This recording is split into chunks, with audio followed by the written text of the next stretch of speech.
One of the most interesting things that I took away from this trip was getting to see the different perspectives of everyone who went with me. I got to get a different perspective about everyone. I saw the tourist version of Elijah, always carrying a camera around his neck. I got to experience the roommate version of Charisma. I got to see the sister version of Lily. And just in general, traveling around the world can really help change how you see people. I feel like I've seen a part of these 9 people that not many people have gotten to see. I feel incredibly fortunate to have experienced this trip with such an amazing group of people that I didn't even know could be so great. For the next 3 years at Gould, I know that I will look at them differently.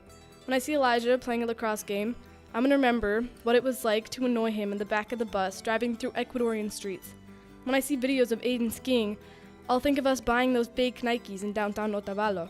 When I see Charisma laughing with the boys' varsity basketball players at lunch, I'll remember that night we stayed up until 12 playing card games.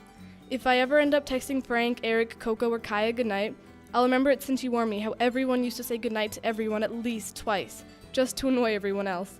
When I see Russell in his all-white snowboarding gear, I'll remember when we were on a hammock with Aiden and broke it. Oops. When I see Lily in class, I'll remember when we were confused at our homestays because we didn't know what was going on. I remember feeling lucky then, feeling so lucky I got to experience that confusion with her. So, I guess that's all I need to say. I feel lucky. I learned a lot more than I expected in the beginning in Ecuador. While I was staying with my host family, it was the first time that I feel at home and taken care by someone else. Though I didn't know any Spanish and I can't even communicate fluently with the host mother, I helped her with every meal. Whenever I had a problem, she helped me without thinking twice. In the community called Quinatoa-Cuellar, we worked together and realized how hard they worked every day, and it made me reflect about myself and reflect a lot about my school life in Gould. When I was in a place called Otavalo, the high altitude sickness bothered me a lot. First, I had a headache and was sleepy all day. However, the group encouraged me that I have to overcome it. I tried to walk and hike. Finally, I wasn't afraid of illness anymore. When I was on a plane that went back to America, I realized that I changed a lot. I became more confident in speaking English as a foreign English learner. I became braver by traveling in the real forest and doing heavy work every day. And I became a person that would prefer teamwork with others. The experience this group in Ecuador is memorable and precious. The Ecuador experience is probably the best travel experience I had ever had.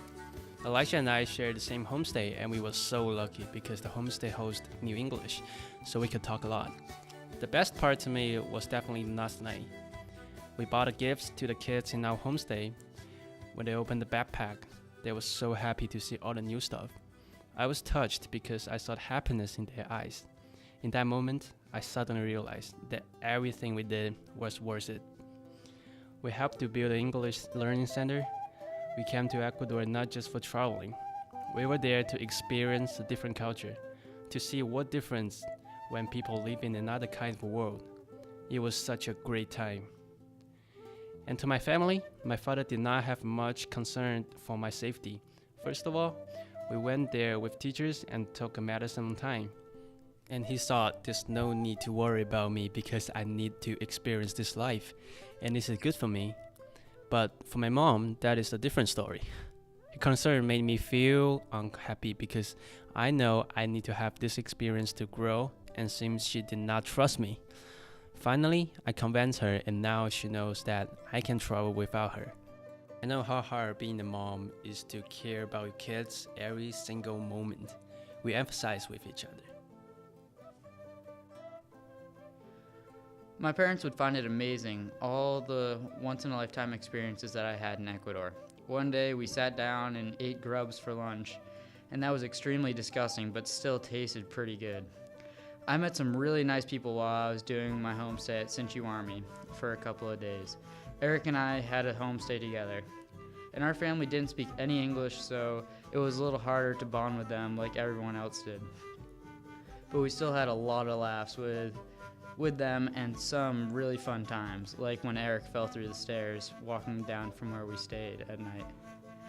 I had only done very small trips with my parents before, like to Florida, but I'd traveled all across the U.S. and to Canada with Gould's freestyle team. This was a lot different for me. Staying in a tight group, all wearing the same shirt, and usually we're all over the place on freestyle trips. But it was a lot of fun still, with lots of new experiences and different things. Hi, I'm Eric Lee. I got a lot of bug bites from Ecuador, and I learned a lot of Spanish too. I think my parents will never believe that I ate a huge bug. I don't remember what that bug is called, but it was still very disgusting. My host family was a very important part of this trip, but it wasn't scary for me. When I was in 8th grade, I came to America alone and lived with a host family, so I already get used on it. I saw some students get homesick during this trip, and it was just like me when I was in 8th grade. Although it was a lot of different, I feel very, very lonely. But in Ecuador host family, I got a host partner, Aiden. We can hang out together even though we can't communicate with our host family. I got a funny story to tell. There was one night Aiden and I planned to go have dinner with our host family. He walked down the stairs first, and then I went right after him. But when I stepped on it, my foot went right through. I was so scared at that time. I was worried that my host family would not be happy about this. The next day, when I told them, she looked at me and smiled. When I got back to our host family, and the stairs got fixed. Neither of my parents have been out of the country before. My mom came to America when she was 7 years old and hasn't left since. While she was in Puerto Rico, she was in the hospital for most of her time there. And she was a very sick kid, and she was allergic to mosquitoes, and the doctors told my grandparents that in order for her to stay alive, she had to move to Boston. And so they did, and she wasn't really able to appreciate the beauty of her home in Puerto Rico, and I think that the beauty of Ecuador would be something she'd find amazing, and I think my parents would be surprised by the natural beauty of Ecuador. In Ecuador, I learned to understand a lot. I learned that family is the most important thing in the whole world. What gave me this understanding was my homestay. My host family had 14 people, or 12 kids. This was the hardest thing for me to understand. My family back in Bethel is just a family of 5, but our house is twice the size. This family of 14 lived in a home that was just 3 rooms, a common room, and 2 bedrooms. The kitchen was off to the side of the house, but it was outside. This didn't matter to these people. Having such a small home made it so the family could not hide from each other. This made it so the kids were never fighting. The house was so quiet at night that I couldn't even believe that there were 3 small children in the house with us. All of them sat on a mattress that served as their couch at night and watched TV. Most of them learned their mother's trade of making bracelets. By the end of our 2-night homestay, I felt like a part of the family. On our last night, we had to say our gratitudes to our family, which ended up being the beginning of our goodbyes. Almost everyone that night was brought to tears, wishing they could stay for at least one more night. I listened to what the other groups had to say about their homestays, and there wasn't a single person that said what most of the Ecuador students had to say about the homestay. Most of us said that our homestays was the major changing point in our trip. I hope to see this love for Ecuadorian homestays continue into the following years, as I think this is truly what made the Ecuador trip special. In Ecuador, I had a lot of life-changing experiences. The biggest one I encountered was staying with a host. This changed my view on a lot of things, such as happiness, wealth, developed world problems, and gratefulness. My host family was incredibly happy. They were happier than a lot of families I know in America, yet they have barely half the materials than the not-so-happy families here.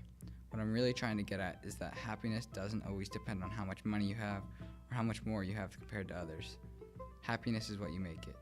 My homestay family's happiness seemed to be made by having each other around. I think that after this trip, I changed a lot, and it made me feel incredibly grateful for everything I have.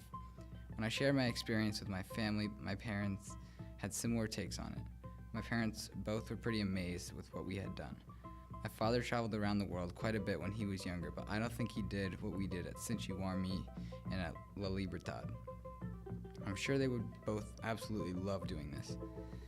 After talking to them about it, I realized how privileged I am, a little more than how I used to look at it.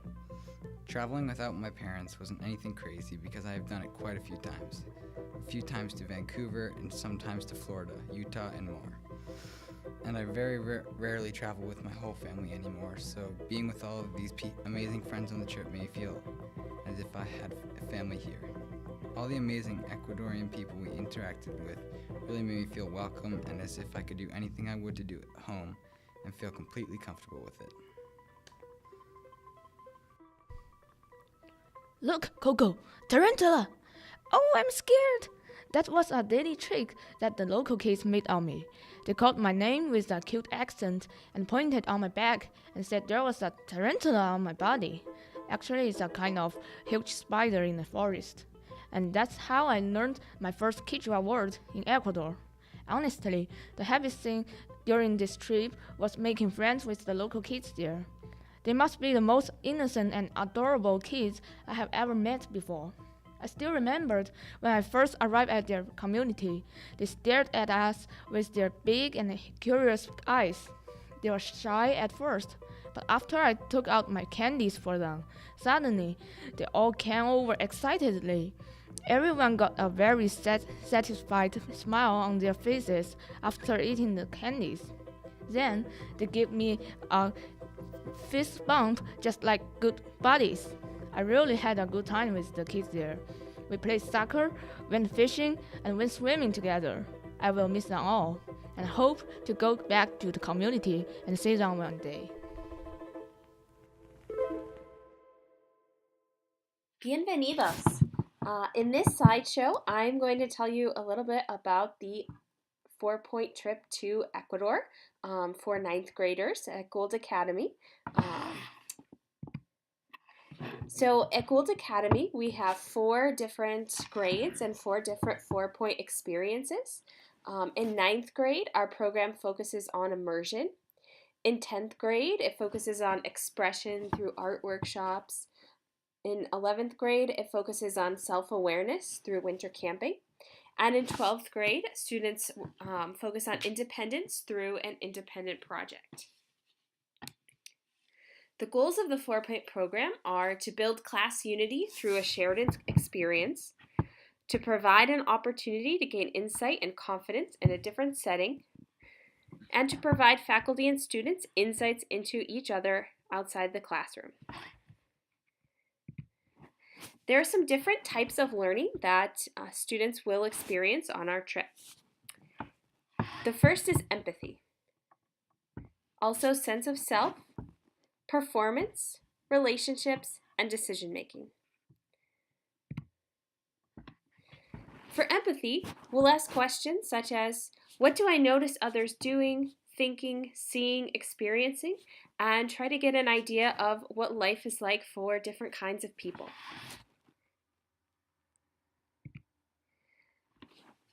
For a sense of self, we'll be trying to answer the question, who am I in the world? Through getting to know a different place in the world. Students will also be journaling, and at the end, once they've completed their program, they will prepare a TED Talk to present in their English class. Students will also focus on creating new relationships. These are 2 of the people that students may meet in Ecuador. One is Andy, our tour guide, and the other is Denise, who is a child that kind of gave us a tour around the La Libertad community that students will be visiting. And they're both holding a cacao plant, and the students will have the opportunity to get to know a little bit more about cacao and how chocolate is made. Here's a map of Ecuador, and the arrows point to 3 cities that we will be traveling to. First, we'll be going to the big arrow, and we'll be spending most of our time there in Tena, in 2 communities. Then we'll travel to Otavalo, up in the north, and we'll spend a couple of days there doing some touring and seeing what the mountains of Ecuador are like. And then we'll be returning to Quito, the capital city, where we'll also get to see some of the sights, and this is where we will be flying both in and out of Ecuador. So the first community that we'll be working with is called La Libertad. It's a small community near Tena, and we'll be working with the community to do some service projects, and we'll be there for about 2 days. And at the end of our 2 days there, we'll also participate in what's called a guayusa ceremony.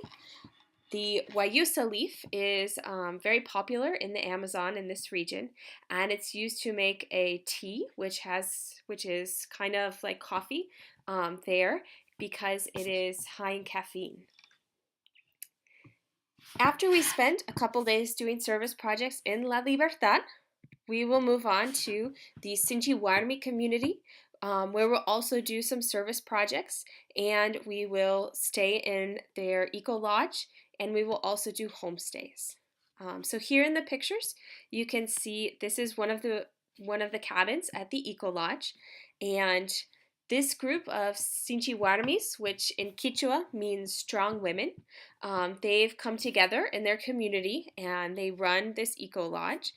And you can see in the other picture, this is Melissa. She is the leader of the Sinchiwarmis, and she'll give us a tour of the eco lodge and be directing us while we're there. While we're staying in the Sinchiwarmi community, students will have the opportunity to do 2 nights of homestay with a local family. This is a picture of one of the families that students will be staying with. They'll be staying in groups of 2 or 3 Gould students per house, and most of the families all live in the same area, so students will be pretty close to each other, but still be able to have a really wonderful and immersive experience with a family from the Amazon. So, once we have finished our service projects and homestays in the Amazon, then we will travel to the mountains and Otavalo, and we'll have a chance to do a little bit more tourism and sightseeing and see some of the wonderful sights in Ecuador.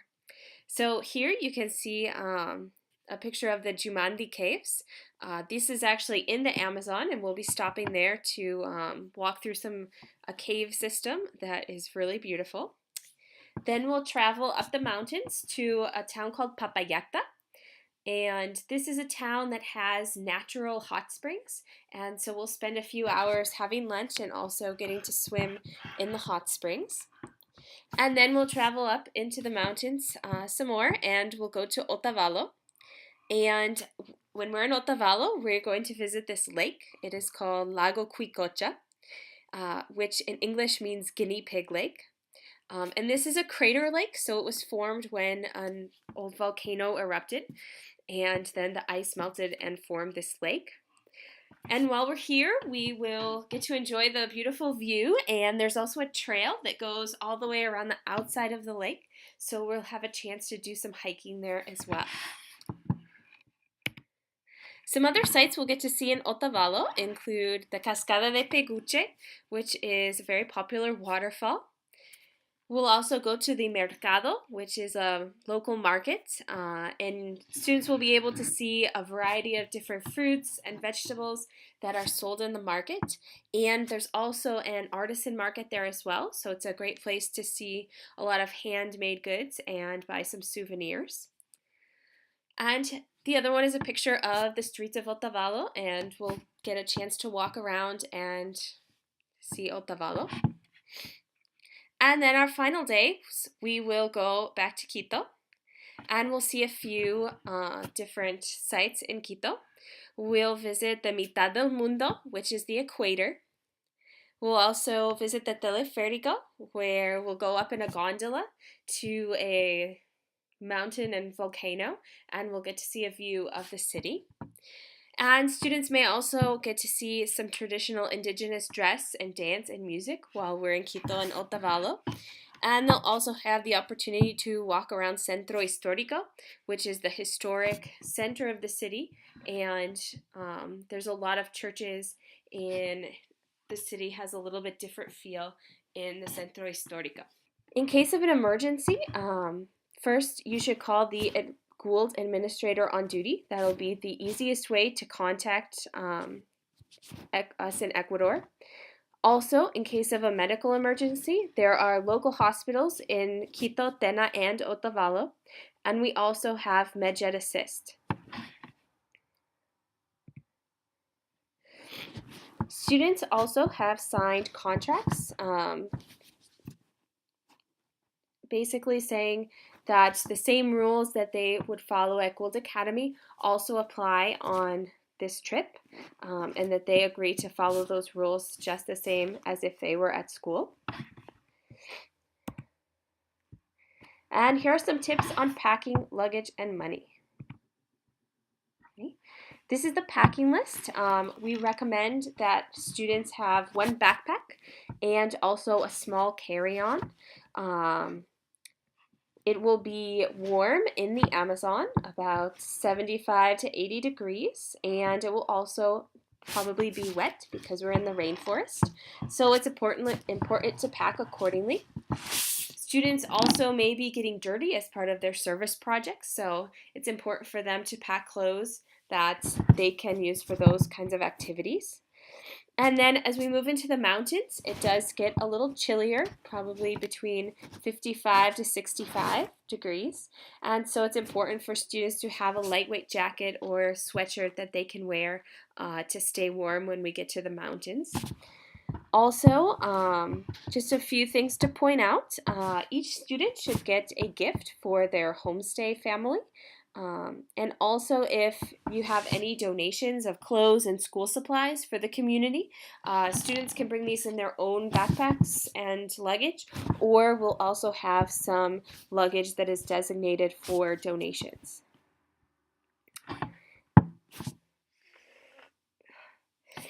As far as money goes, we suggest about $200 to $300. Students will only need to purchase like souvenirs if they're interested, and perhaps they may want to buy a snack here and there. They will be purchasing boots, high rain boots, in the market, which cost around $10 to $20. And we do recommend that students bring only small bills of $20 or less.